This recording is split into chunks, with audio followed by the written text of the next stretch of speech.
Hey there. Are you tired of waiting for the next episode of It's Probably Not Aliens? Well, we've got some good news for you. On Nebula, our streaming service, you can get access to all our episodes a week early. That's right, you'll never have to wait again to hear Scott and I debunk the latest ancient astronaut theory or get a movie fact wrong. But that's not all. Nebula is home to dozens of content creators we know you like, so you can find all your favorites in one place. Plus, we post content on there that you won't find anywhere else. And the best part? By signing up for Nebula at nebula.tv/probablyNotAliens, you're directly supporting the show and both of us. So don't wait any longer. Join Nebula today and listen to the next episode right after this one.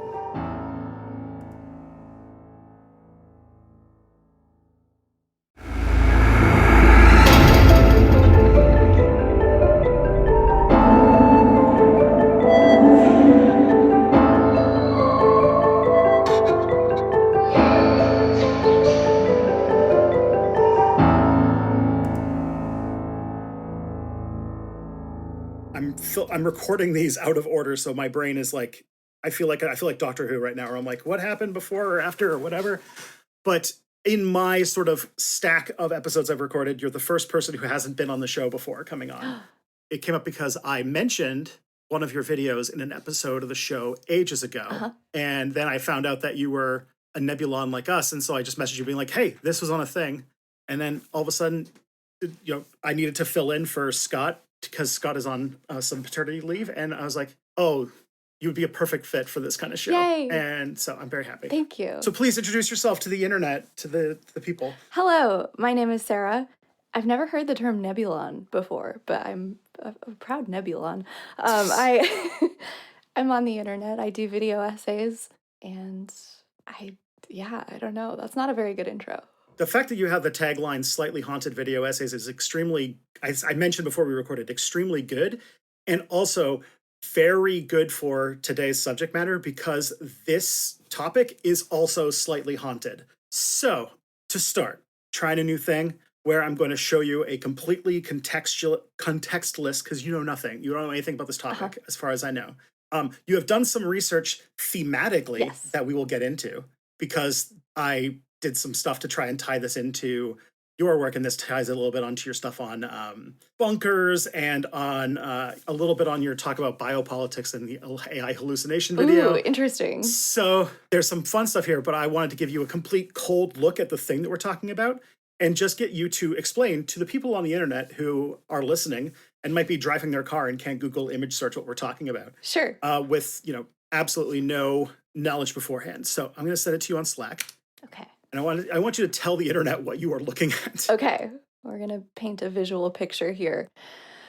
I see 3 giant stone tablets that are standing vertically. It's almost like it's reminiscent both of Stonehenge and also 2001: A Space Odyssey.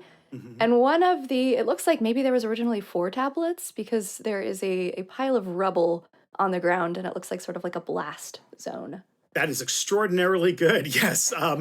That is what we were talking. I'll show you an older version of it from the before times. I can find. There's not like a good aerial photo of the before times, but here's a okay one from the ground, I guess. Okay. And this is going to be here we go. Ooh, interesting. Okay, yeah. There's 4 tablets, and there's like a center tablet, and there's like a little roof tablet. And there's writing on the tablets in, looks like Hebrew and Sanskrit, and I can't tell if that's kanji. I'm embarrassed to say. I don't know which one that is. It's Japanese of some kind, I think. Yeah. It doesn't look like Hanzi to me. Yeah. But yeah, there's Arabic. If you look at the top, you'll see there's Arabic hieroglyphics. Oh, yeah. Interesting. And yeah, Sanskrit, or at least like the Hindi alphabet of some kind. So this is, do you want to guess how old this is? It's okay if you don't want to as well. I feel like it is kind of new, actually. This ancient aliens relic goes back tens of years. Oh, boy. But it has an interesting history and story behind it, and also a kind of there's an interesting thing because we are covering, by the way, everybody, this is a podcast called It's Probably Not Aliens, where we debunk ancient astronaut theory, ancient aliens, pseudo-history, pseudo-archaeology, and what I just call conspiracy theories in the science fiction genre. And my name is Tristan Johnson. I am the host today. And again, as I said, we're joined by Sarah Davis Baker of the YouTube channel Sarah Davis Baker, an essayist, kind of a little bit like when did you make your first video? It was like well, not this year, but like 2025. Yeah. I did a hard pivot from cat content. I had like a I remember that. I remember I looked at your channel and I was like, there. Yeah, I could see like videos about cats, and then all of a sudden, like, was the AI hallucinations was your first one? It was the internet used to be a place, followed by AI hallucinations. Yeah. I deeply confused everyone. Is there still some people from the cat days who are like, There I was are. here for the cat stuff, and now you're talking about stuff? Those are my favorite comments. They're like, I've been here from the beginning, and I'm like, well, God bless you, and I'm sorry, I think. There's gotta be like one commenter who was like, I liked you better back when you did cats. Yeah. Boo, what are you doing? Yeah, so but yeah, you're like blown up on the scene. Really, really cool stuff. I have been I was just yesterday recording with and this will be an episode that comes later in the thing, but I was filming with Mildred, like Thought Slime, who's like one of my like really, really good friends. And I was pitching your stuff to them because I was like, I don't know, I was just like keeping tabs on the space, and I was like, good stuff. So Thank you. I have to like stop being a little gushy on this because I was just very much. excited to get on top. So I want to talk a little bit about this site, this really strange thing that happened. And one of the things that sticks out, because you said so the episode that like this season is responding to, because there's so much nonsense that every season of our podcast has to respond to a single episode of Ancient Aliens. Oh boy. Yeah, and the Georgia Guidestones, which is the name of this this thing, had a significant development between 2009, 2010 when they made the episode about it, and today, specifically, and this is why it's slightly haunted, it does not exist anymore. Oh, interesting. And, did the aliens and that story, take it? Somebody did. So it's a much weirder and more twisted story than that, but I think that it's just you know what? It'd be better if we just if I just show you. It's better if I just show you. Okay. Like to compare it to cats. Oh. Sometimes they just need to show you something, and it's not pretty. Okay. That's true. So I want to take you all the way back to a very, very ancient day, and that is March 22nd, 1980. Ancient history. Into ancient history, Elbert County, Georgia, a small town whose main industry is literally quarrying granite. So in a field, seemingly very quickly, 5 slabs of granite were unveiled. They are, I just gotta do translations. I just realized, because I'm like, oh, right, Americans, I forgot. Are you going to tell us like how much they weigh? It is, yeah, they're 5.8 meters tall, but they are 19 feet and 3 inches. Okay.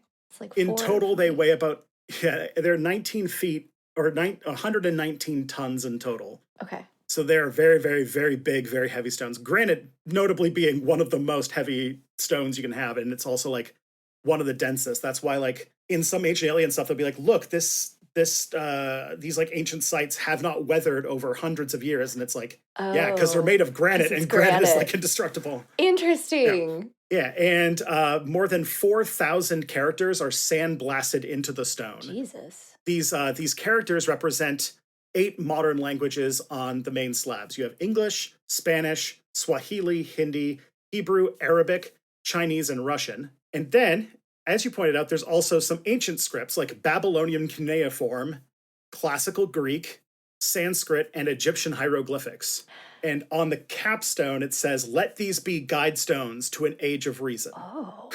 What? Very mysterious. What is the purpose? The thing, very, very well, because that's literally the next point. So what is written on these stones appears to be 10 commandments for surviving the apocalypse.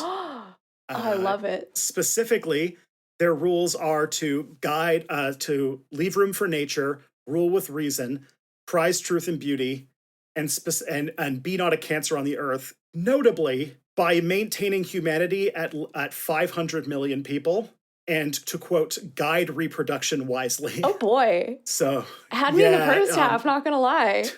Yeah, I'm sorry, that's where we're kind of going in a direction of But here's the next part of the mystery. The entire thing was commissioned from a like granite company by somebody who called themselves RC Christian and said that they represented, quote, a small group of loyal Americans. They paid a deposit, one that dwarfed any job that granite company had ever done before, and deeded the land to the county after finishing it, and then was never seen again. What? And these things, this is not myth. All of that is true. What? And for 42 years, nobody publicly knew who built it because RC Christian is a fake name. Holy shit. How much money was that?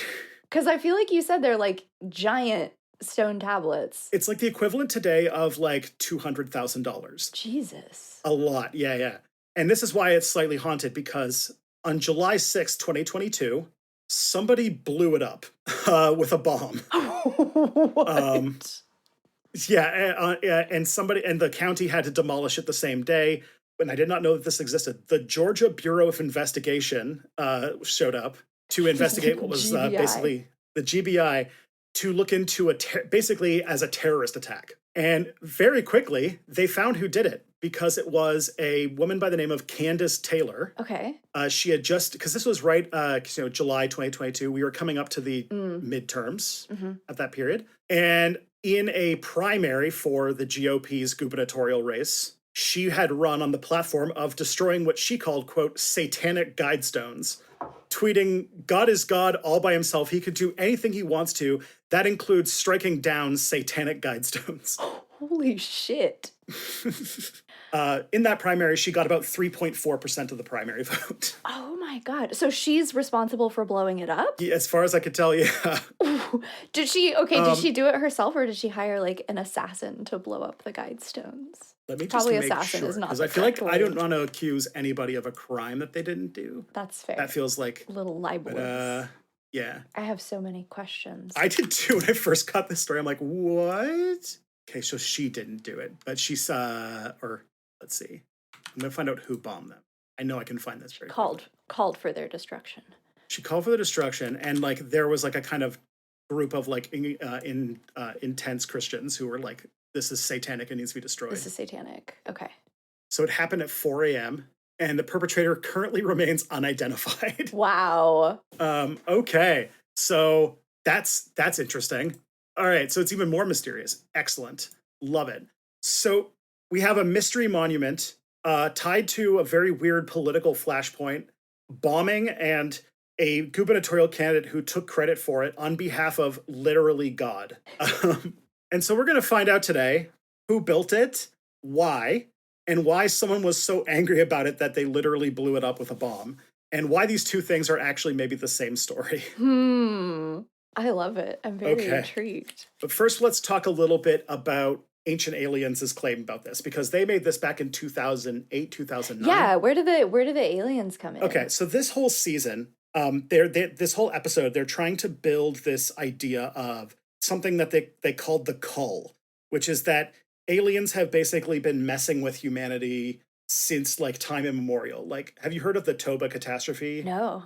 It was a hypothesis that like a volcanic eruption like 40,000 years ago reduced the human population to like a really small number, and then they kind of bounce back from that. Okay. But so Ancient Aliens, it's since been very highly like pretty close to not being taken seriously anymore. But but not back in 2008, 2009. So Ancient Aliens like used it to say that like the aliens made a volcano erupt so that they could reduce our population because they thought there was too many of us. And like, okay. Yeah. And are you familiar? You seem like someone who's read some H.P. Lovecraft.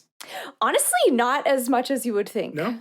Okay. Well, there's a site in the Pacific Ocean that was like, this was like a city that they got interbred with like aliens, and they didn't like what was going on, so they like smoted them and destroyed and sank the city. Oh, interesting. And in this case, they believe that human beings were genetically engineered somewhere about 300 to 200,000 years ago as a managed species.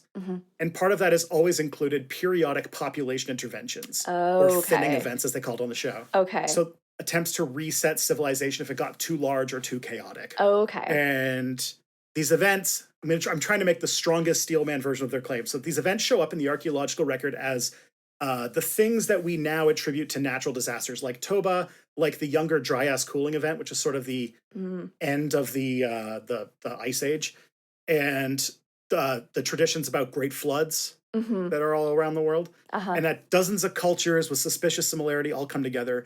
And then there are these ancient esoteric traditions, specifically Hermeticism, Freemasonry, and especially important for this one, Rosicrucianism, that seem to have initiated, that might be like certain initiated humans who were told about these cycles and tasked with preserving the knowledge across these catastrophes. And the evidence they point to is the Rosicrucian manifestos, which are a secret brotherhood who claimed access to ancient wisdom using the signature Frater CRC, or Christian Rosencreuz. And that's where RC Christian comes from. Oh, wow. Like, okay. So the person that named themselves anonymously took that name from this like ancient aliens themed belief? They took it from Rosicrucianism, and kind of in the same way that Freemasonry is, Rosicrucians are also like this magnet for conspiracy theories. Oh, okay. I've never heard of that before. So, Taking a note.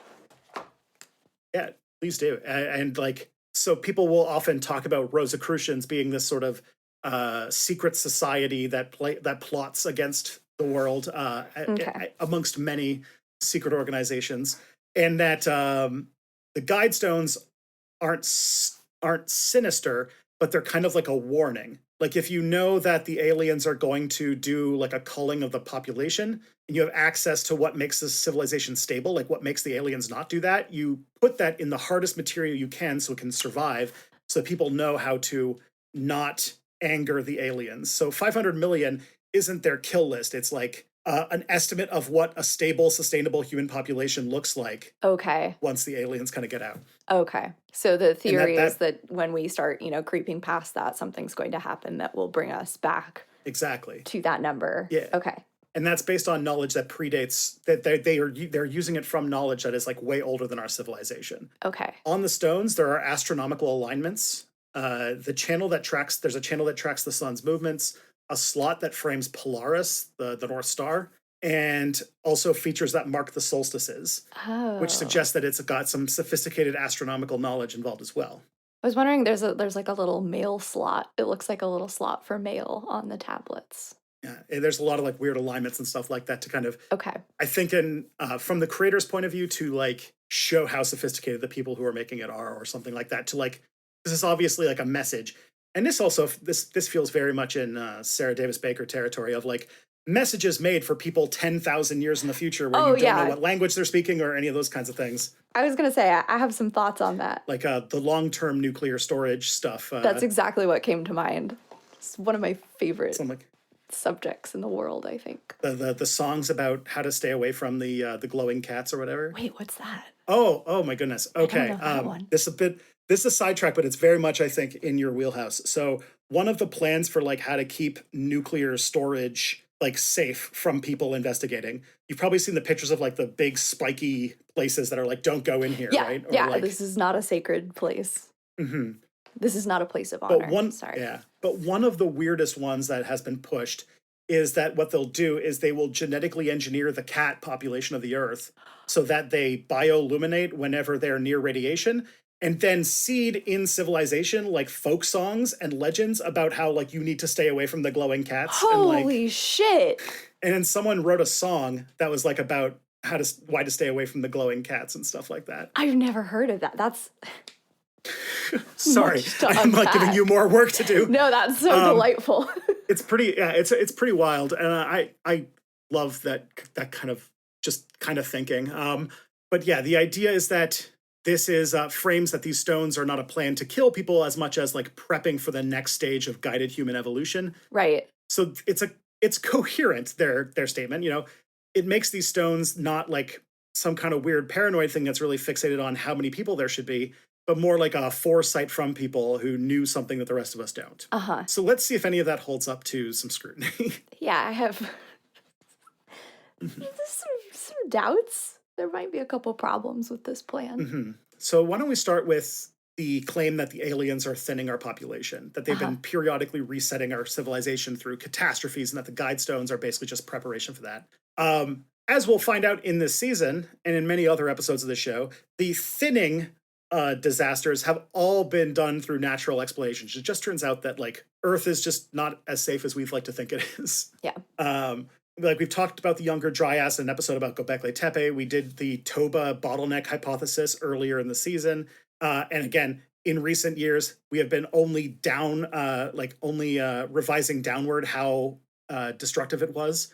And the flood traditions have a very well defined, like, there's a lot of floods in a lot of myths because a lot of early humans settled by rivers, and rivers have a habit of flooding. Mm, So a lot of them have myths about the world flooding, and then yeah, they just kind of tie them all together. interesting. This is such a horrible thought, but have there been alien conspiracies cropping up around COVID? Ooh, I don't know yet. Because I know it's generated a huge amount of conspiracy, but I'm actually, now that you're talking about this, a little surprised that I feel like I haven't seen any alien specific conspiracies. Modern conspiracy culture, though, seems to be veering back towards like demons and more like Christian Mm, stuff. yeah. Aliens have been actually kind of losing their stock price Oh lately no, in a aliens little are way, out. especially now that the government's taking it seriously. I don't know if it's as an excuse to like, mostly it's probably a project to study all of the weird drones they keep finding that other countries are like using for spies or whatever. Right. Oh But God, I they're was so taking. oh sorry, go ahead. Sorry. There was the New Jersey like drone debacle that was happening. Hmm. That was I think that was last winter. We I did an don't remember when emergency that episode was. on it. Oh, you Yeah. did? Oh, thank God. Okay. Yeah. Thank God. Yeah, sorry, that's not a finished thought. I'm currently reading Doppelganger by Naomi Klein, which is very Great book. excellent. And she talks a lot about the like kind of eugenics of it all Hmm. in regards to conspiracy theories. And that's, I feel like there's something there. Just because I like to say this to every American who I can in recent things, we're going through. So Canada has had had a new prime minister last year, who basically represents our like liberal party moving really far to the right, Mm, and so we have like no left wing politics anymore, except for wow. we have a third party that's called the New Democrats, and they were kind of like mild social democrats, but they lost almost all their seats, and they have a new leader. Their leader resigned, and they're looking for a new leader, and almost everybody who's running is like basically like the party, like they want to be the next Jeremy Corbyn, and like every one of them, or most of them anyway. But the front runner is, and since you're reading this book, it'll ring instantly, is Avi Lewis is running for the leader of the party, That's and he's currently the front runner for the party. that's her partner, right? That's her husband? Yeah. Okay. Okay. I got scared because she talks about her doppelganger, which is our American. She was also Yeah. married to an Avi, and I was like, it's not the bad one, right? No, no, no. Okay. So Avi Lewis. So I'm getting like bog standard political donation emails Uh-huh. from Naomi Klein about this this leadership race. It's really Wild. wild. Interesting. Okay. Yeah, she talked about the experience of canvassing with him and like shortly after, I think it was like 2021, 2022, and seeing, coming to all these houses that had flipped from the far left, not to the center, but to the far right, and talking Hmm. about it being a response to feeling helpless in the face of like climate disaster is feeling like what it's boiling down to. But I'm only halfway through, so Yeah, I remember that election, and yeah. I've read Doppelganger, but that I remember canvassing during that election as well, and there was I'm seeing a lot of that. It's a lot of COVID made a lot of people go crazy. Yes. Yeah. Which is so okay. So we've established that the sort of population thinning stuff is really just natural disasters Mhm. being rewritten to approach this, or taking multiple different myths and then tying them all together in a sort of really haphazard and not rigorous way. Uh-huh. But the most important problem is that what this frame is actually doing, because the Guidestones do have an author.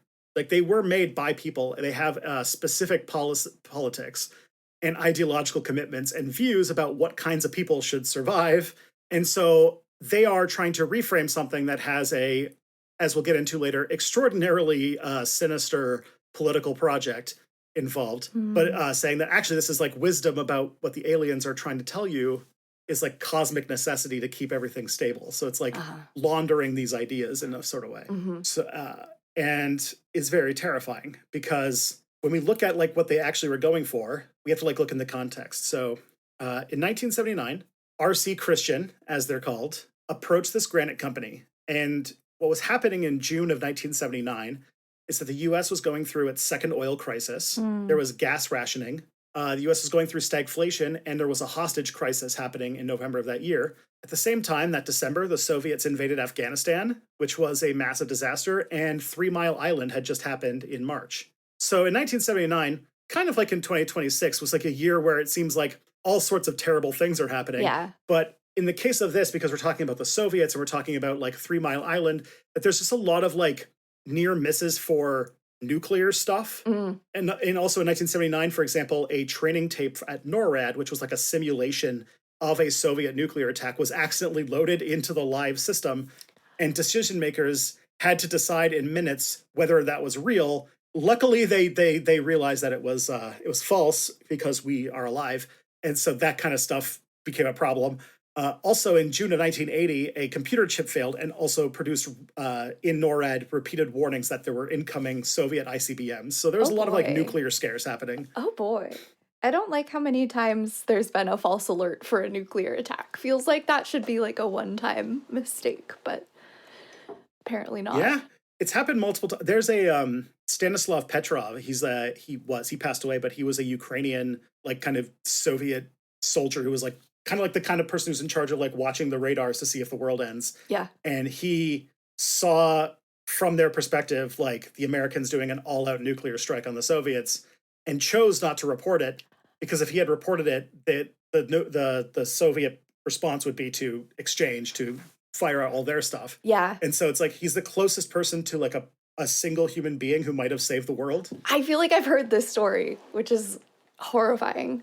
by slacking off on his job. Yeah. Specifically. That's oh Beautiful. I boy. love it. We stan a Stanislav, I guess. So in this atmosphere, somebody then tries to make a post-collapse constitution. Mhm. Also important in this period is the kind of context of what intellectually is going on. One of the most influential books in this period is 1968's The Population Bomb Hmm. by Paul Ehrlich, which had been like it had been going around for about a decade at this point. And the Club of Rome in 1972 made limits to growth. And all of these were this idea that was getting more and more discussed, that humanity was just breeding itself towards catastrophe by hitting our sort of like carrying capacity limit. Mm. And the world population at that point was approximately 4.45 billion, Mhm. which was way past the Guidestones target of 500 million. So basically what it called for was a reduction of the human population by about 90%. I don't think that would work out for them as well as they think it would. No, not even a little bit. And the astronomical alignments were real, but are described by experts as, quote, mediocre at best. Okay. Because while that is impressive for, like, say, Stonehenge, because it was made like thousands of years ago, Yeah. a modern engineer who understands basic astronomy could have designed something like that. So there's nothing like Okay. really spectacular about doing that in like today, where we have like precision alignments and all this kind of thing. People doing it with stones like Yeah. 3,000 years ago, that's impressive. Today, Yeah. any engineer could do it. Okay. So it's not like they had, because some of the claims were that they had like impossible ancient knowledge as part of that. Uh-huh. But Uh-huh. these alignments are not that, I mean, they're probably impressive, but not that impressive. Yeah. And I can like take a step back to think of like how that moment was super scary. And I feel like we're like in a super scary moment for like global hegemony. Just show like we've always kind of been at the peak of a ton of horrible things happening. And it Yeah. gives me a little bit of hope to stick through whatever's I happening. also latch onto that a lot. I'm like, well, We came out the other side of the Black Death at one point, yeah. and a lot of other things. Yeah. So yeah, so that's so again, so like there's no mysteries about the site itself or about its construction that really give any credence to this idea that aliens had like. There's nothing in there that screams aliens had to be involved or Yeah. unknown knowledge or anything like big and esoteric. Yeah. To do It's very much a product. to do a bad job on your like stone carved astronomy project feels deeply human. And like if you think about the politics behind it, it's like very much a product of the context of its time and the things that people were anxious about in that period. Yeah. So it very much is of its time. The other thing, though, as I mentioned, that R.C. Christian being a pseudonym connects to this esoteric tradition of preserving alien contacts, specifically Rosicrucianism. So I'm going to talk a little bit about Rosicrucianism. Yes. So the manifestos, which are titled Fama Fraternitalis or Fraternitatis, that's it, which came out in 1614, or the Confessio Fraternitatis, 1615, or the Chimical Wedding of Christian Rosencreuz in 1616. All three of those books are almost certainly hoaxes. They weren't made by any real actual organization. They were very much like either works of fiction or hoaxes, like intentional fakes made in the 1600s, specifically about a certain like period of intellectual history there. Hoaxes like the books are not actually that old or they weren't written by who they were claimed to be written? Like what was the claim for the books? They were written in the 1600s and they were actually written, but Christian Rosencreuz is a fictional character, and the texts don't recount the biography of any real person. They're sort of like Oh, I see. narratives or symbolic frameworks of basically like discourse that was going on in the early modern period in Germany. I see. Because like a lot of times people would use these things as like pseudonyms to talk about ideas that they might not have wanted to have attached to their actual names. Oh, interesting. Okay. Was this like a whistle down situation? Yeah. Okay. So, like, the current consensus is that there was a small circle of students in Tübingen, a place in Germany, and probably the most likely author of at least one of them was a man by the name of Johann Valentin André. That and also says that André, in like later years, referred to the Rosicrucian Brotherhood that's referenced in these books as something called ludibrium, which. For any of my Latin-speaking viewers, I'm sorry, but basically like a game or like a jest. So it was like some kind of joke. Okay. Okay. And then we took it as like very serious gospel. Yeah, and this happens a lot. This is a lot of thing that ancient aliens will dig up, or a lot of conspiracies will dig up, is they'll take like something that was made in the past, either like in this case like a hoax or something that's like supposed to be metaphor or symbolic, and then literalize it and run forward with it. I love that. It's also like people had a sense of humor back in the oldie days. You know, we knew how to tell jokes. Sometimes it was really weird though, and you don't understand it because you weren't there, and so it can come off as strange. Like I think there's like a cuneiform engraving of like the world's oldest joke, and it makes no sense today. It's like you had to be there. Yeah, exactly. So this is like the kind of thing. So like the signature Frater CRC is like a literary device. So choosing RC Christian doesn't prove that there's like some kind of like secret Rosicrucian society. It's a desire to claim impersonal authority. They're kind of like doing the same thing by like attaching that tradition to the thing to specifically distance themselves from their work. Yeah. They're playing a little intellectual game as well. Yeah. And this is important because the Rosicrucian manifestos, and this is probably why they chose fake names for it, is that they're explicitly reformist and anti-authoritarian in a lot of ways. Things that in 1600s Germany you probably didn't want to have publicly attributed to you. Gotcha. And they also criticize other scholars who they thought were more concerned with personal success than with like placing their abilities in service to humanity. So it was also calling out a bunch of people that they wanted to. It was like a burn book almost in a way. Interesting. So this is just like historical kind of interpersonal dramas and scholar beef. It's like it's like there was a Mark Twain or somebody. I remember that this was like maybe like 15, 16 years ago now. But they were like, this book came out that was not allowed to be published until 100 years after this famous author died. And everyone's like, oh, what message is it going to have? And it's like a memoir, but like the memoir where they can like call out everybody that they're mad at, basically. This checks out. And in like, if you think about it, the Rosicrucian manifestos came out in 1614, where Germany was in a bit of a pickle because 1618 is when basically Germany tore itself to pieces and started literally a 30 years long war called the 30 Years' War over the sort of fight between Catholicism versus Protestantism. And at that time also, the printing press had been democratizing information for 150 years. And so there was this just sort of big shakeup of what a new intellectual order was going to look like. That's very reminiscent of like the early modern period, where just all of a sudden you could have intellectuals who were literate and could read and could have their ideas spread, who weren't like priests and monks and like liturgical stuff. And that blew up the space that people could talk about. Right. And so this small group wrote a bunch of satirical fiction that was supposed to be about reform, like pitching for reform and against the sort of like system that they were under. But unfortunately, this led to a legacy of people thinking that they were some kind of like secret society of competent experts that were trying to, beneath the surface, change this broken world. Right.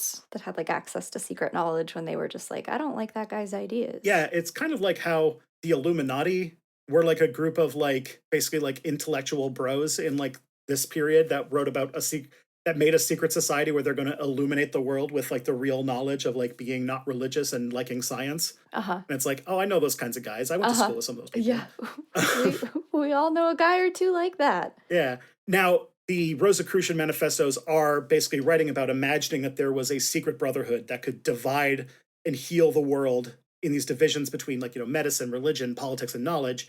And so it was like a fantasy that they could make this competent, benevolent expert operating beneath the surface of this sort of situation. So like it was literally like a fantasy of like, what if we could have a secret society that could take care and fix all these problems as a way to talk about all of the problems that were going on and how to fix them. Yeah. And the thing is that to do those things, you don't need to have advanced knowledge or anything like that. You just need books, desperation, and a printing press. Yeah. So it fits very much into the moment of that time. It's so interesting, like how deeply we want there to be somebody with all the answers that's like going to save us. And it's so funny that that was literally just a group of guys dunking on each other back in the like 1600s. And we were like, yeah, that's the chosen knowledge. Yeah, and just like we've done the same thing with like, a fraternal kind of secretive, but an order that is secretive but has like every single secret public of like just like guys who hang out in pool halls and sometimes do charity work and then built like a secret conspiracy around it with all the Freemason stuff. This must mean something. It's like I know several Freemasons, like my grandpa was one, and like wow. It's not like, you know who also Freemasons? The Shriners who drive the little cars in the parades. Like it's not that they're not plotting the end of the world. Is what I'm saying. Yeah. Now I want to kind of go into the people who actually did make the Guidestones and why Ancient Aliens is like pushing this idea. But first, Sarah, I need to tell you about an important thing. Have you ever heard of a product or a service? I've heard of a product or a service before. Yes. Wonderful. Well, we're just going to, in a second, show the nice people on the internet some products and services that keep this show running, and then we'll come right back to this thing. I love products and services. Product is my favorite. Service is also pretty good. That's pretty good.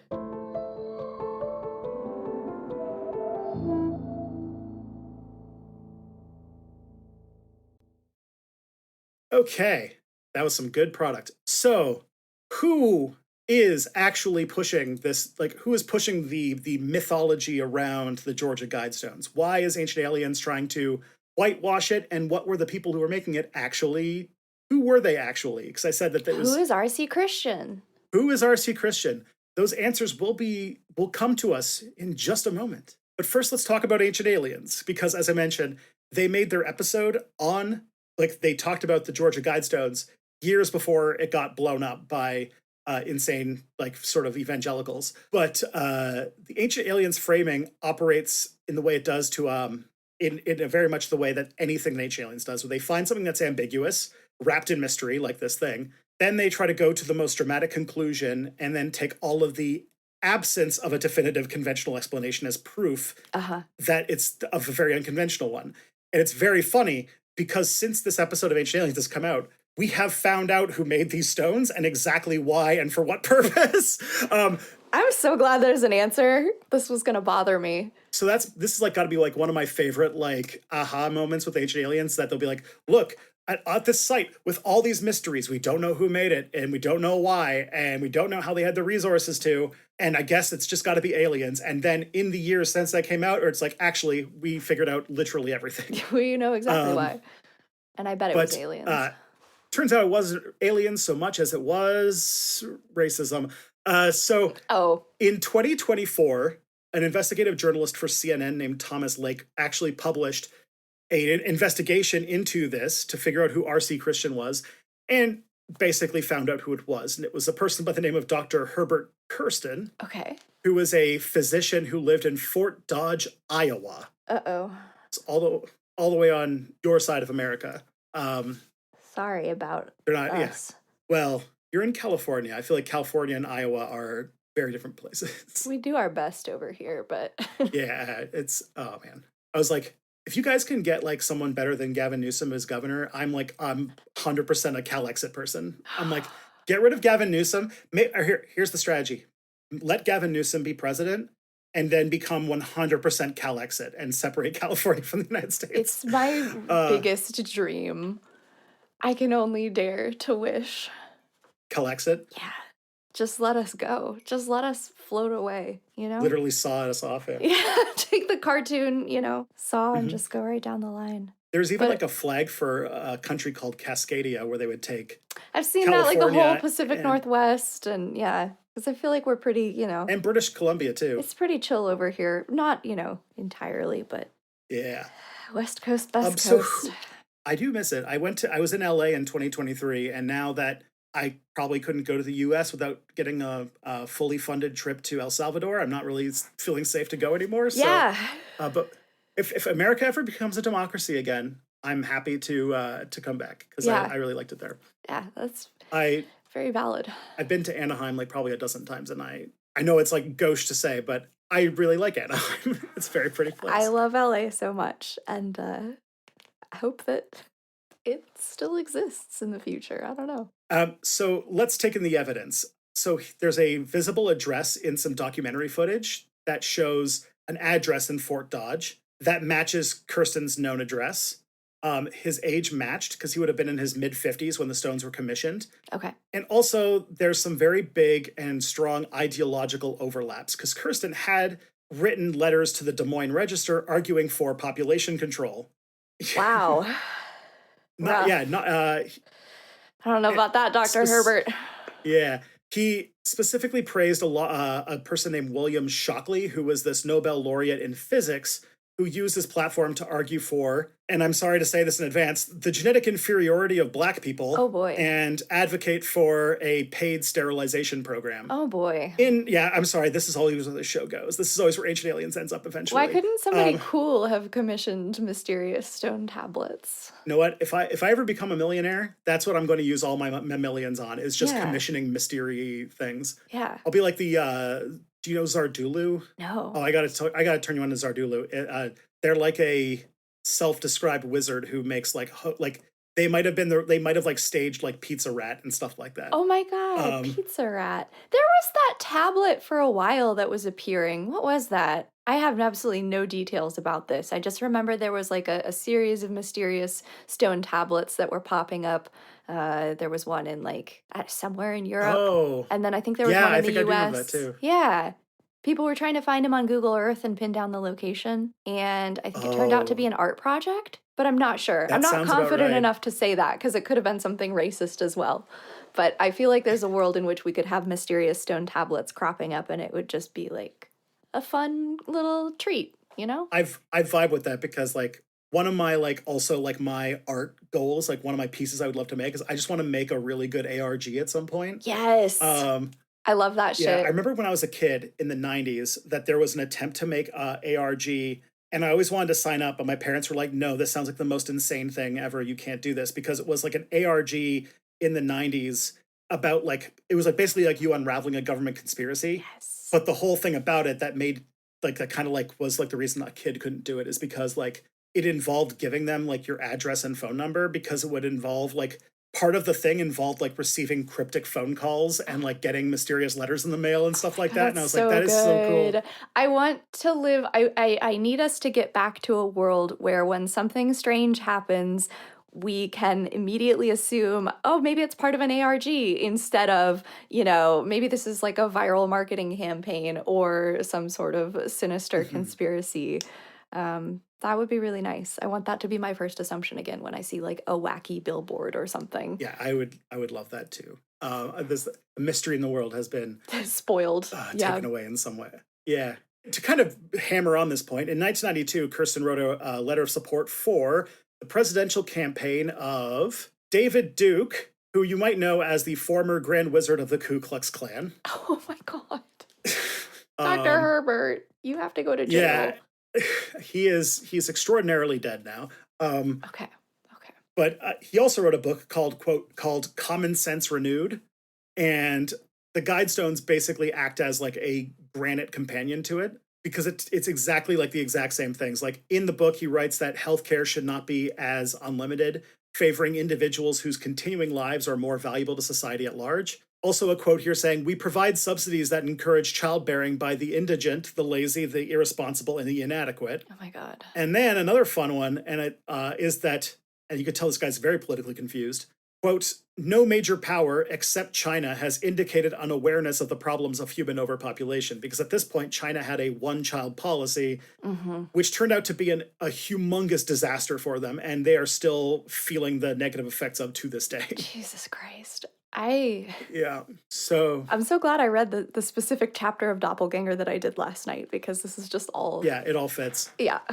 So now I will say that it is still a circumstantial connection, but it is an extremely close one. Yeah. So this person wouldn't get away if like building the Georgia Guidestones was a crime. It wouldn't like work in court, but we have an address that links them. We have the right age, right ideology, same writing style, and even like publications that are extraordinarily similar. But there's no signed confession or paperwork that we can directly link. Sure. Where did the money come from for this? He was rich. He Okay. was a doctor. Okay.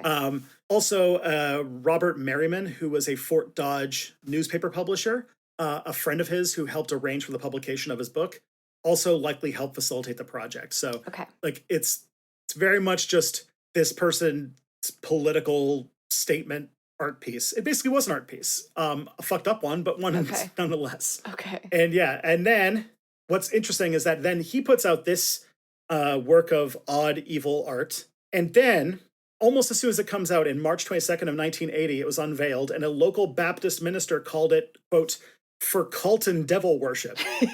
So you get to choose what side of this conversation you get to be on, but it goes some places. Sorry, I'm speechless. It's like, these are the two Americas in some ways. Yeah. It's either weird cryptic Nazis or Christians who believe in devil worship and everything. Yeah. Yeah. So in 2000, the story continues because in 2005, a man operating under the name of John Connor, great name, very subtle, began a formal campaign to demolish the stones and called them of, quote, deep satanic origin, and started circling petitions to take them down. In 2007, the stones get featured in a little indie radio show by the name of InfoWars, where Alex Jones starts getting a hold of this. Oh boy. And Alex Jones is pro or anti-stones? He is anti-stones. Okay. He is talking about, because one of like Alex Jones and sort of the New World Order people would say is like that there's this big story of like the globalists or whatever, what they want to do is depopulate the earth. That's like one of their bugaboos. Oh, not the. And so they want to do that, and so he basically takes the Guidestones and attributes it to the New World Order framework. Okay. And so that conspiracy reading through Alex Jones then becomes much more popular. Christian nationalists start kind of blending that into that, and it becomes this idea that the them who made this want to kill most of humanity, and somebody important is behind it. Okay. And in some ways, they are right that something is encoded there. They're just kind of wrong about like who and why and how powerful the person who made it actually was. Yeah, it's just some guy. It's just some guy. And then in 2022, Candace Taylor runs for governor of Georgia on a platform that includes, one of her platform positions was to demolish the Guidestones. In 2022, I think that like it's odd that was the thing that was the issue that you really wanted to run on, but she lost the primary badly. Again, like gotta get rid of these 3-ish% of the vote. Mm-hmm. And then on July 6, 2022, the stones were partially destroyed by a bomb before dawn. The GBI demolished the remainder of it the same day. And yeah, the district attorney pointed out that like this was a use of violence to sway or alter the behavior of a government agency. So it's like unambiguously terrorism, but like extraordinarily low stakes terrorism in some ways. But yeah, so in 1998, someone who signed their name as Rosicrucian also wrote a letter stating that the Guidestones message, quote, will not receive adequate attention until the problems of human population become more critical. So that's everything. That's this. That's what this is. That's the mystery. Sounds a little threatening, Dr. Herbert. Yeah. I wish that we were rallying against the Stones because they were racist and like genocidal and not because we thought that they were demonic. Yeah, unfortunately, Alex Jones didn't know that they were racist, or else I think he would have been supporting them. I was gonna say, I'm kind of surprised he wasn't on board with the Stones, but this also, like, the bigger thing that I think that where this fits and where I think, like, why this is so weirdly apropos of American politics is because, like, Americans have become largely aware in the last year and change, actually probably a little bit more, like especially with like JD Vance and stuff, that like Hmm. there is an entire other part of the American right that is like this like esoteric Nazi adjacent Yep. weirdos who are basically planning for the end of the world, Yep. and that they are now in really uncomfortable bedfellows with like Christian nationalists who want everybody to like reproduce like crazy Yep. and want to take away everyone's right. Well, both of them want to take away everyone's rights, but for different reasons. Yes. And this is why you were a perfect shoe, because you literally made a video about those specific people, about the bunkers and everything, because Yes. all these people have weird New Zealand bunkers and stuff. Yes. I'm happy to talk about this and also unhappy to talk about it because it's so horrible. Yeah, please. It's truly wild. It's truly wild. I think that shit's bad and weird over here. I'm just going to talk about Naomi Klein a lot, who describes it as the mirror world. This, like, kind of how we've split into these two camps that are just, like, incomprehensible. It's incomprehensible. But yeah, I've heard the philosophy described as long-termism, and it has been adopted by some of the worst people in the world, such as Peter Thiel and Elon Musk, and it's the concept that humanity holds more value than like any one human life. It's very like for the greater good type of thinking, and it so quickly veers into like eugenics and all of that, because it's like, it doesn't matter if individuals get harmed in the process of securing the long-term future of humanity. And it's why we're seeing, Elon Musk try to go to Mars, because if we can like save a portion of the population, that's better than investing our money into trying to improve living conditions right here, right now on Earth.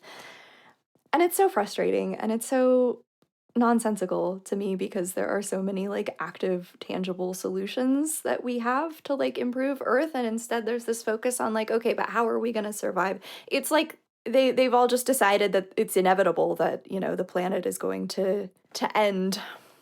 Yeah. It, not to like, I know this is like one of those like things that only the people who are involved care about, but like, I ran a tabletop campaign that ended prematurely, and it sucked because it was a post-apocalyptic story where like a bunch of like 95% of the population randomly disintegrated one day, Uh, and they didn't uncover the mystery because the group kind of fell apart. no. But they were going to discover that what happened is that like those people made like an AI to try and fix the world's problems, Mm. and they kept proposing like, okay, so you need to like, we need to find a way to like reduce the population, we need to find do this, and the AI kept being like, no, that's not how you do it, you have to, and kept proposing solutions that meant them not being rich, and so Yeah. they ignored the AI and basically used nanites to disintegrate 95% of the world and are hiding in New Zealand. Love a good nanite apocalypse. That sounds delightful. Not, like delightful in a people understand context here. I'm not calling But for a because nanite nobody was apocalypse. no, yeah, no. But because nobody ever explained this to anybody, people thought it was the rapture and like all sorts of stuff. I gotta do it again. I gotta I run love some. it. I love it. But yeah, like the thing is that Ancient Aliens was trying to do this because it was a mysterious site that makes money Hmm. and fits into the sort of the same logic that they have. And again, over and over again, they just they muck around with stuff that has a lot of very troublesome stuff without putting forward, mostly because the money about the idea that it gets attention and money, but in the Hmm. same time they're kind of constantly stoking this culture of like Yeah. right wing Yeah. white grievance culture, that kind of stuff. It makes me so sad that aliens have gained this association with like conspiratorial thinking in the alt-right, because I feel like there's a world where they're a symbol of something really like beautiful and hopeful. Like some of my favorite movies, I feel like that, like the moment of like establishing contact with like another race or that sort of thing, have the potential to be so Mhm. beautiful and like almost a like spiritual experience, but in like a very positive sense of the term.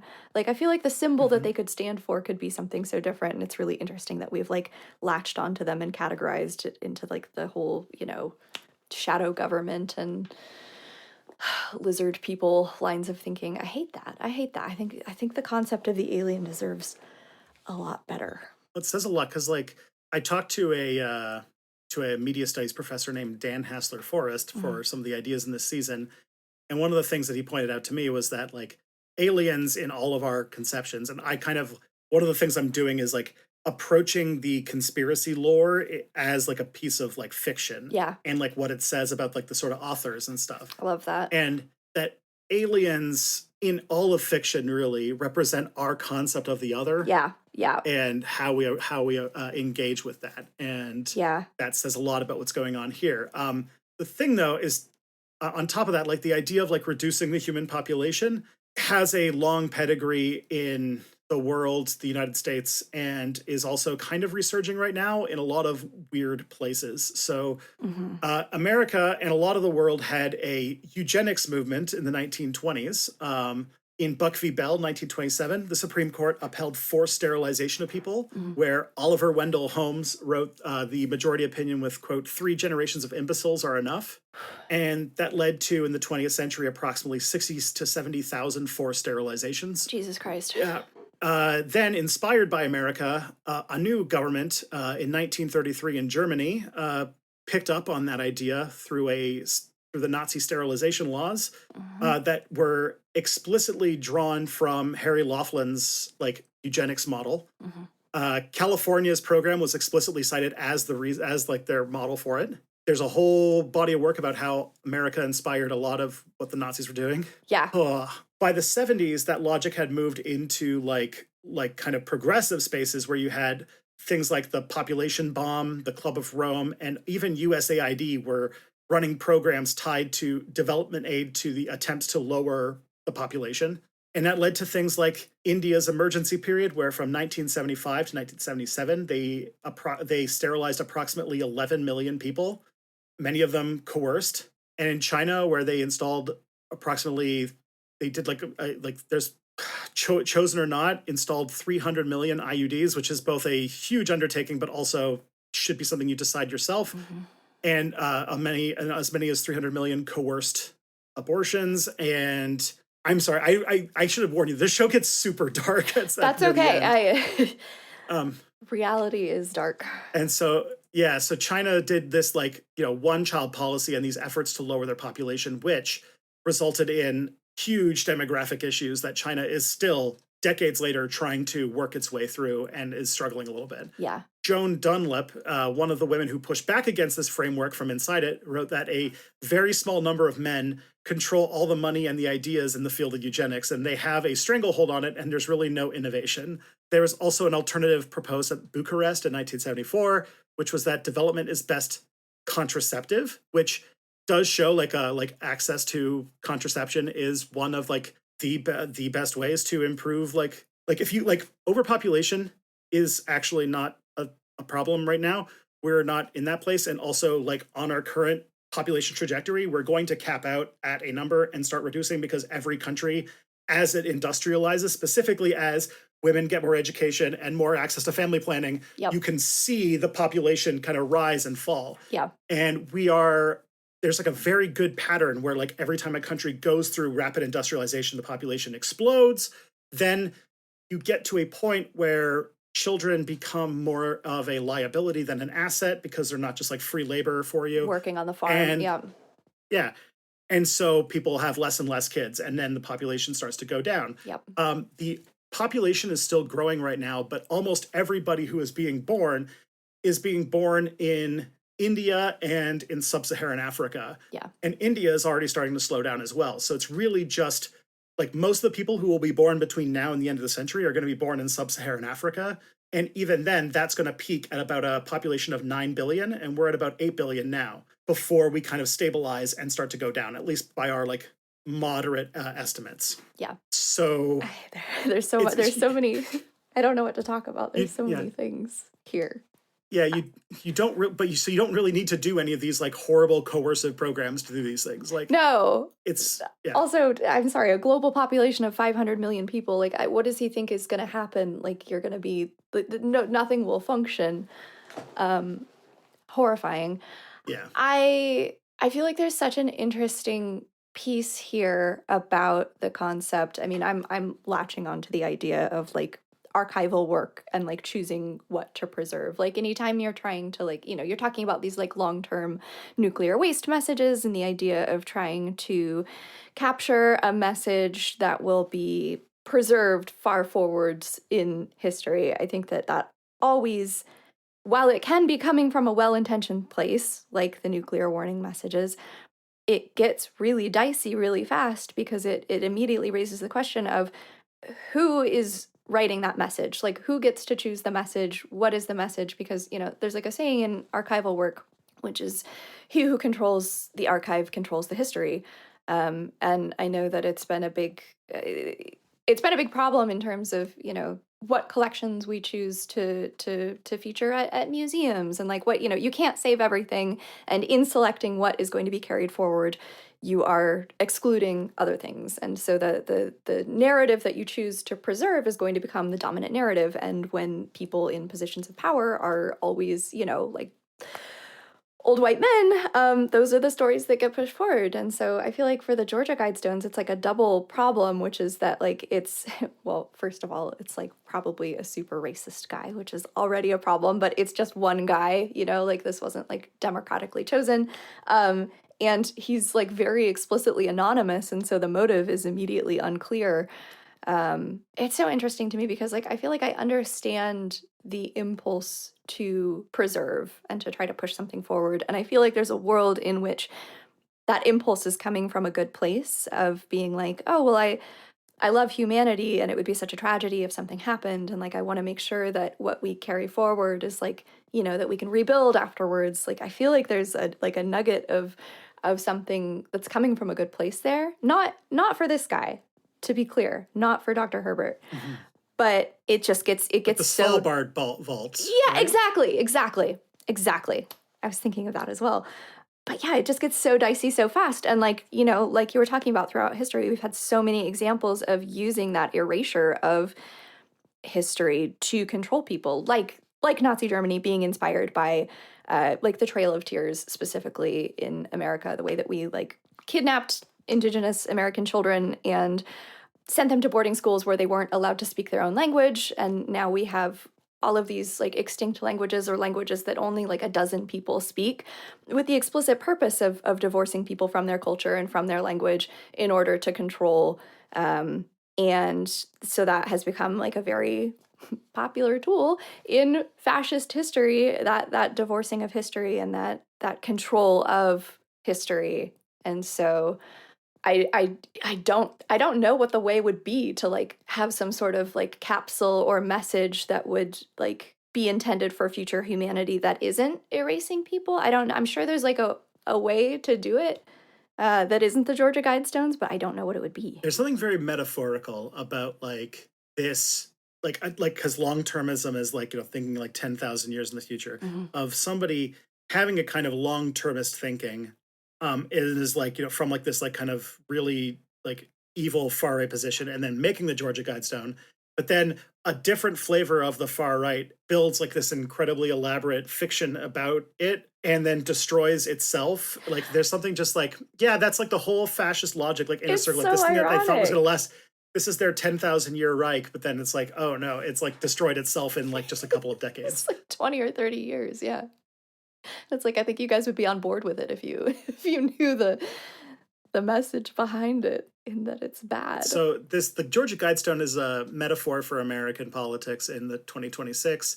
But yeah, like the other thing too that I always want to bring up is like, because I have not just like right now, the people who argue for overpopulation are sometimes from like the long-termist and the kind of Peter Thiel school of evil. But I have a 4-year-old, Mhm. and when I had a 4-year-old, and or when I before he was 4, when he was being born, when we were expecting him, I was getting ready. When I said that in my audience, I got pushback from like left wing progressives about the concept of, The like antinatalism yeah. stuff.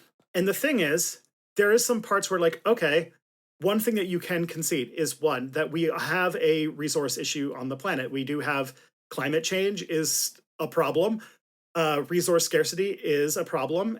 But the thing is that one person in like the problem is not the people who are being born today. The people who are being born today in India and sub-Saharan Africa are comparatively using far fewer resources than like the global north is even coming close to. Yeah. Like, and so like the fact that like I haven't like we only have one kid. We're only planning on having one kid, so we are net decreasing the population, but still like not completely abandoning it. And like the whole thing with that is like people are gonna like kind of like came after me on that, and I was just like, well, like this, it's just like it's such like a minor like the people having kids, it's the resources and how they're being used and our waste that says way more about the impact of any individual person or even populations at large are going to have. And it's Yes. like that's the thing. Yes. That's the important part. Yeah, that And even left to our oh, go ahead.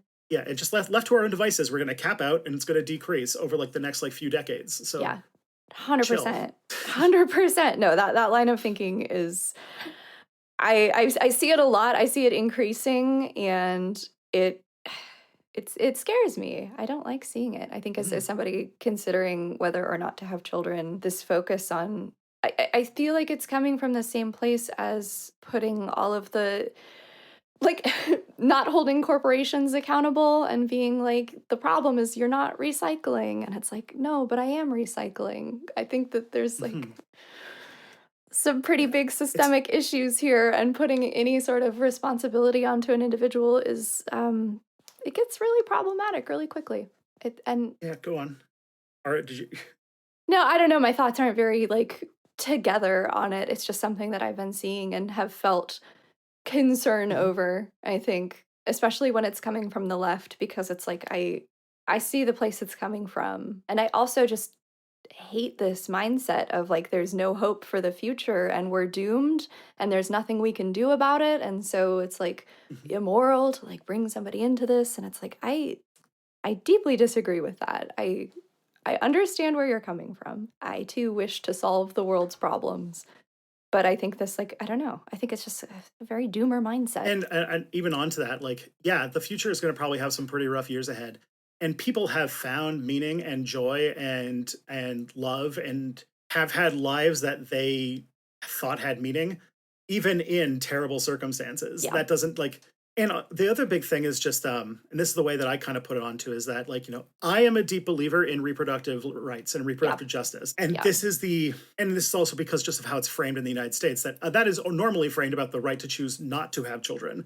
But also there's like a sort of, there's a mix on it, because like one of the things I say, and I've said it a few times, and is that everybody should be able to have the exact amount of kids that they want to have. Yeah. And no more, no less. And like, that is, it's weird that that's a controversial thing to say. Yeah, 100%. I feel like it gets into like, and this is like almost off topic, but also not, I don't know, in the whole like, you know, child-free, like the notorious child-free subreddit that becomes not about the choice whether or not to have children, but about this sort of like hatred of children, that then turns into this like really, it's like the antithesis of community and the concept of the village, and the concept of like, well, if you're not having children yourself, you could be like a fantastic support for people that like do need that help. And instead, I don't know, my thoughts are not together on this. I don't want to accidentally be problematic. It's okay. It's all right. It's all good. It's all good. The best thing to say is like things get better when like women's rights and autonomies are, when it comes to reproduction, are respected. Yeah. And whatever choices come out of that is fine. Yeah. And that the issues aren't that the fact that there are too many people. Yeah. But the problem is that we are extremely inefficient in the way that we use our resources. 100%. And putting the blame on individuals is never the move. Talking about recycling is a good context. Yeah. It's a very good answer. Yeah. So that's the thing to talk about is like, you know, we are at a place where we're in a crisis of a lot of different things. We're in like a sort of poly crisis, and deciding basically, I think at this moment, like if I were to talk about like the bigger cycle moment we're in, is that we are having a fundamental discussion about what all of politics is, which is just who gets resources. Yeah. And right now there is a group that wants to take everything and run to bunkers. And just like it seems like nobody's invested in the future. And so I'm just like, yeah, I think that point you said was very good about how if we want to make a better world, we have to in some way believe that in that. And so radical imagination and like just believing that a future can be better is like Yeah. necessary. And Yes. I would like to do that. Yes. And that's the podcast. Yeah. On that extremely note, where could somebody go and check out such a wonderful video essays like about bunkers or about what I think was probably one of my favorite insights, like one of my favorite videos about artificial intelligence I've ever seen about AI hallucinations. That was like, oh wow, somebody took the concept seriously instead of just like here's my culture war take on it or whatever. Thank you so much. It's it remains deeply fascinating to me and horrifying. I am on YouTube under my full name, which is Sarah Davis Baker, and that is the only place that I am, aside from Nebula, but you know. Yeah. If you want to catch up, internet people, if you like this show, you should check out Aliens on Blue Sky or Scott has a new bebe, and watching his stuff would help him with putting food in bebe. Which you can do by watching the channel Nerd Sync. Or I've got an almost kindergarten in the fall, so if you want to put food in him, you could go to step back. That's such an emotionally manipulative way of saying it. Feed my family By watching a video and giving me like a fraction of a penny.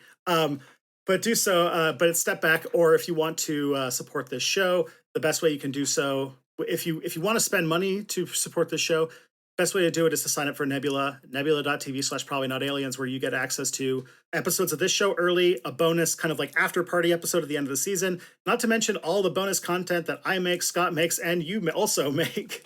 So all of that is there. We also have a little Patreon fund that's designed to help us raise money for equipment and for editors. Patreon.com/probs-not-aliens. But if you don't have money, which makes sense because we are in a poly crisis, you can leave reviews on the podcatcher of choice or tell your friends, because that is a really big way that helps out the show, and you can send them to probsnotaliens.com. So that is all for now. So until next time, I'm Tristan Johnson. I'm Sarah Baker. And the truth is out there. Oh, I hope so.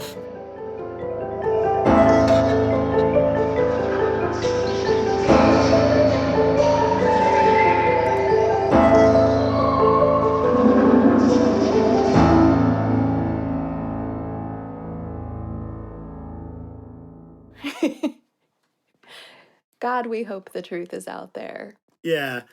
It's an ongoing bit where I say the truth is out there, and then I've said probably like 160 different ways, and I am very much running out of ideas.